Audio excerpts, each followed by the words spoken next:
Pakistan versus West Indies की test series शुरू हो रही है जिसमें 2 टेस्ट मैचेस खेले जाएंगे। उसके लिए पाकिस्तान ने अपने स्क्वाड का ऐलान कर दिया है। काफ़ी चेंजेस हैं इसमें। पहले मैं आपको टीम बताता हूँ, फिर उसके बाद बात करते हैं कि क्या चेंजेस हैं और क्यों ये चेंजेस किए गए हैं, और क्या ये चेंजेस ठीक हैं, और किन को रेस्ट करवाया जा सकता था और किन को नहीं करवाया गया। सो सब कुछ बात करते हैं उस पर। शान मसूद कैप्टन है, सऊद शकील वाइस कैप्टन है, अबरार अहमद है, बाबर आजम है, इमामुल हक वापस आए हैं, कामरान गुलाम है, काशिफ अली है, खुरम शहजाद है, मोहम्मद अली है, मोहम्मद हुरैरा है, मोहम्मद रिजवान है, नुमान अली है, रुहेल नज़ीर है, साजिद खान है, सलमान अली आका। सो आई थिंक ये उसी तरह ही है कि जिस तरह हमने इंग्लैंड वाली सीरीज जो थी, वही आई थिंक स्ट्रेटजी लग रही है कि वह यहाँ पे भी हमारी क्या कहते हैं स्ट्रेटजी वही रहेगी कि स्पिनर से अटैक किया जाएगा, जिस तरह हमने मीर हमजा को बिठा दिया, मोहम्मद अब्बास को भी बिठा दिया। अब उसके बारे में कहा तो ये जा रहा है कि जी उनको वर्कलोड मैनेजमेंट की वजह से मीर हमजा ने बॉलिंग कितनी की है, अभी मुझे तो ये समझ नहीं आई कि उसने उसको रेस्ट की ज़रूरत भी क्या थी, और उसने क्रिकेट खेलनी कब है, जो उसकी एज है आई थिंक उसके ये मैक्सिमम 3-4 साल है जो कि उसकी पीक के होंगे, उससे बॉलिंग करवानी है हमने। और मोहम्मद अब्बास अभी तो वापस आया था वो बंदा, 2 टेस्ट मैचेस उसने खेले। सो ये कोई आई थिंक इसका लॉजिक कोई बना नहीं है, और उसके बाद भी टेस्ट मैचेस हैं कब, तो कब इन्होंने खेलना है। सो आई थिंक ये सारी चीज़ें हैं। और खैर शान मसूद कैप्टन है, ठीक है, बिल्कुल ठीक है। सऊद शकील है, अबरार अहमद है, अबरार अहमद पहले टेस्ट मैचेस में थे यहाँ पे नहीं थे, और ये आई थिंक इसमें वापस आए हैं। बाबर आजम खेल रहे हैं। अब बाबर आजम के बारे में कई लोग बात कर रहे थे कि यार उनको रेस्ट दिया जा सकता था। मैं समझता हूँ कि बाबर आजम को खेलना चाहिए था, मोहम्मद रिजवान को रेस्ट दिया जा सकता था। अब मैं ये क्यों बात कर रहा हूँ कि मोहम्मद रिजवान, उनका फॉर्म का कोई इशू नहीं है और वो ठीक चलते आ रहे हैं, और उनको रेस्ट दिया जा सकता था। वो बहुत टाइम से रेगुलरली क्रिकेट खेल रहे हैं तीनों फॉर्मेट की। सो आई थिंक उनको आई थिंक मोहम्मद रिजवान को रेस्ट दिया जा सकता था, और उनकी जगह पे हम चांस दे सकते थे। आई थिंक चांस क्या दे सकते थे, किसी को भी डाल सकते थे, लेकिन रुहेल नज़ीर उसमें खेल रहा है तो अब उसका कंफर्म होना चाहिए कि वो खेले। अब मैं ये चाहता हूँ कि यहाँ पे ना आप रुहेल नज़ीर को मौका दे सकते हो, आप रिजवान को बाहर बिठाओ बैकअप पे, तो कोई ऐसा मसला नहीं है। सो खैर ये चीज़ की जा सकती है। बाबर की मैं इस तरह से बात करता हूँ कि बाबर ने ना अभी 350 कर ली है, और बाबर को ज़रूरत है कॉन्फिडेंस की। अब वो कॉन्फिडेंस यहाँ से उसको मिल सकता है, ठीक है ये टेस्ट मैचेस है, लेकिन यहाँ पे चैंपियंस ट्रॉफी भी होनी है। सो बाबर के रन्स करना बड़ा इंपॉर्टेंट है। कोई मसला नहीं है, वेस्ट इंडीज़ है। अब वेस्ट इंडीज़ भी हम ये बिल्कुल नहीं कह सकते कि अच्छी टीम नहीं है, लेकिन आई थिंक यहाँ पे हम लोग बात कर रहे थे कि यहाँ पे नेलर को कुछ चांस दिए जा सकते हैं, और इन टेस्ट मैचेस से कोई इतना फर्क पड़ना नहीं है इतना ज़्यादा। वो बात काफ़ी हद तक ठीक है, लेकिन आई थिंक मुझे लगता है बाबर आजम को खेलना चाहिए था, और यहाँ पे उनकी कोशिश होनी चाहिए कि वो मैक्सिमम रन्स करें, और अपना जो फॉर्म, तो आई थिंक मैं ये नहीं कहूँगा कि फॉर्म उनकी कभी भी ऐसे लगा कि फॉर्म गई हुई है। वो आई थिंक वो मेंटली तौर पर जब मुझे लगता है कि थोड़े से डिस्टर्ब हुए होते हैं ना, कि उनके दिमाग में काफ़ी चीज़ें चल रही होती हैं, सो वो आई थिंक वो उस वजह से सारा कुछ होता है। लेकिन आई थिंक वो कॉन्फिडेंस उनको वापस आएगा, फिर आगे रेगुलर क्रिकेट जब खेलेंगे तो अब यहाँ पे खेलनी है, टेस्ट मैचेस इधर खेलेंगे। उसके बाद अब जो सबसे अच्छी चीज़ है ना, कि जो ट्राई सीरीज़ है ना, वो उन्हीं मैचेस, वो उन्हीं ग्राउंड्स में है जहाँ पे चैंपियंस ट्रॉफी होगी, जिस तरह लाहौर में, कराची में, पिंडी में। सो वो उनको एक आई थिंक एक प्रैक्टिस वहाँ पे मिल जाएगी, जो कि हम चाहते हैं कि बाबर आजम वहाँ पे परफॉर्म करें। काफ़ी बातें आजकल हो रही हैं कि जी चैंपियंस ट्रॉफी के लिए हमारी टीम क्या होनी चाहिए। साइमा योगी भी आज काफ़ी न्यूज़ आ रही थी, जो कि इस स्क्वाड में नहीं है। आई थिंक वो पाकिस्तान वापस आ रहे हैं, और उम्मीद है, कई लोग बात कर रहे हैं कि शायद वो पहला चैंपियंस ट्रॉफी का मैच ना खेलें, फिर दूसरे मैच में आ जाएं जो कि इंडिया के खिलाफ है। बस उम्मीद कर रहे हैं कि यार वो आई थिंक जल्दबाजी भी नहीं करनी चाहिए, लेकिन आई थिंक करनी चाहिए हमें कि वो चैंपियंस ट्रॉफी खेलें, क्योंकि वो जिस फॉर्म में थे, और वो बड़े इंपॉर्टेंट प्लेयर इस वक्त हैं पाकिस्तान टीम के। खैर उसके बाद इमामुल हक है, इमामुल हक वापस आए हैं, और ठीक है। मुझे तो जब ये बाहर हुए थे तो मुझे इनका फिटनेस के अलावा मुझे इनका कोई मसला नज़र आता नहीं था। एक चीज़ होती थी कि मुझे जब ये 70-80 करते थे तो ये लंबा स्कोर नहीं करते थे। मुझे सिर्फ एक चीज़ ये थी इनसे, और फिटनेस का इशू था उस वक्त इनके साथ। अब में भी, अब इनका ये चैंपियंस कप में इन्होंने जब खेला था तो अच्छा खेला इन्होंने, T20 भी जो खेले हैं बेहतर खेले हैं आई थिंक। और इनका आई थिंक ये अगर मेरे ख्याल से कायदे ट्रॉफी में भी ये दूसरे तीसरे नंबर पे ही है टॉप बैटर्स की लिस्ट में।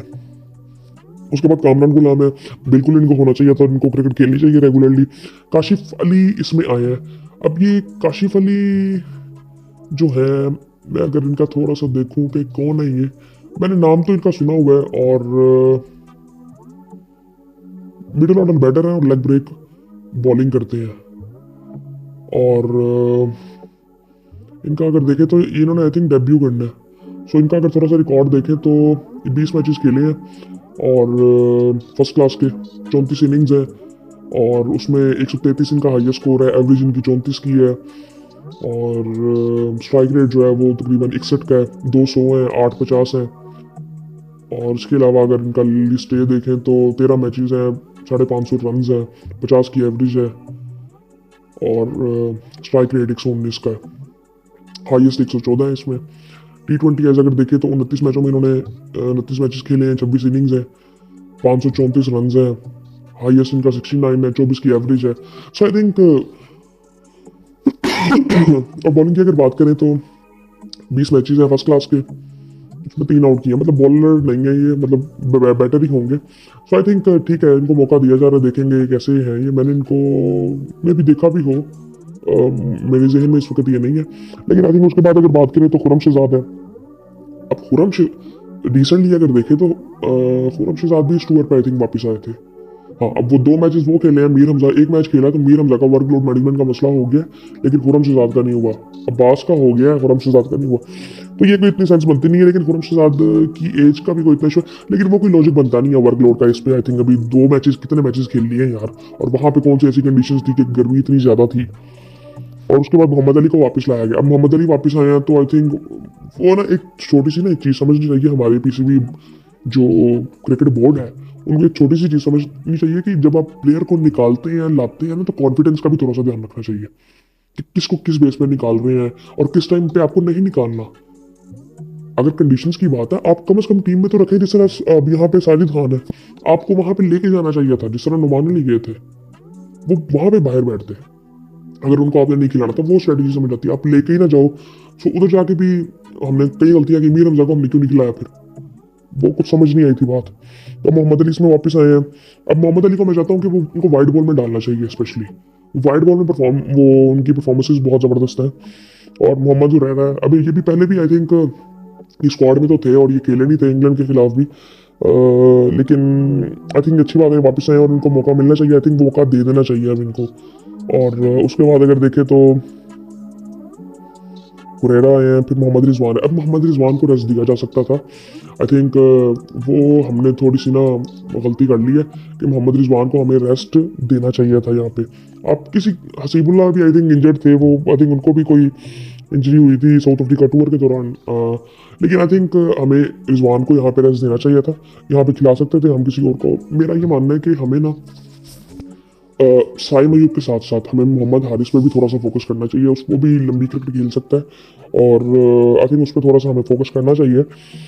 उसके बाद नुमान अली है जो कि स्पिनर है, रुहैल नज़ीर है जो कि विकेट कीपर है। आई थिंक इनको मौका दे देना चाहिए। मोहम्मद रिजवान को आई थिंक बाहर बिठाना चाहिए बेंच पे और रुहैल नज़ीर को मौका देना चाहिए दोनों मैचेस में। फिर साजिद खान है, सलमान अली आ गए। सो अब यही बात है कि हमारी स्ट्रेटजी मेरे ख्याल से तो इधर वही होगी कि हम स्पिन ट्रैक्स बनाएं और उसमें साजिद खान, नुमान अली खेलेंगे। सो आई थिंक वही हमारी स्ट्रेटजी होगी। अबरार को अगर आपने, मुझे समझ नहीं आई कि अबरार को भी आप डाल देंगे क्या। तो अगर आपने नुमान और साजिद को दोनों मैचेस खिलाने हैं तो फिर अबरार को डालने का मकसद क्या था, फिर मुझे समझ नहीं आई।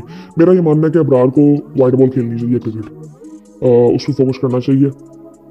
मुझे नहीं समझ आती भी वो क्या कहते हैं रेड बॉल में। आई थिंक मुझे लगता है कि उनको वाइड बॉल में खेलनी चाहिए। हमें रेड बॉल में ना आपको पक्के स्पिनर की जरूरत होती है। फिंगर स्पिनर आपका पक्का होना चाहिए। मिस्ट्री स्पिनर से आप टेस्ट मैचेस में नहीं आप काम ले सकते। बड़ी सिंपली बात है ये। और आई थिंक उनको वाइट बॉल के लिए रखना चाहिए। लेकिन ठीक है, अब क्या कह सकते हैं इस पर। यार डिसेंट टीम है, 1-2 चेंजेस हो सकते थे। जिस तरह मोहम्मद रिजवान को आई थिंक रेस्ट दिया जा सकता था। और बाकी आई थिंक ठीक है, देखते हैं क्या होता है फिर इस पर। इंडिया का भी स्क्वाड अनाउंस हो चुका है, उस पर भी बात करेंगे। लेकिन अभी फिलहाल पाकिस्तान की हम बात कर चुके हैं और रिसेंट है इसके मैचेस भी शुरू होंगे तो फिर इस पर भी डिटेल में बात करेंगे।